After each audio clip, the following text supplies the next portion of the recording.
Hi, this is Kathleen Bassett, and this is my final poster for the typography poster assignment. I decided to make a poster for the Humane Society of the United States, and I went with a really different design from my first design last week.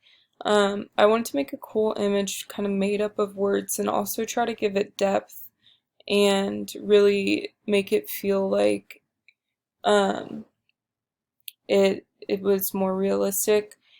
Additionally, I wanted to include some cool facts, and maybe not cool, but some facts from the Humane Society as well as some information about what they do.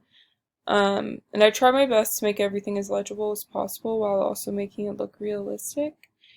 So if you zoom in, you can actually see that there is a lot of information from the Humane Society.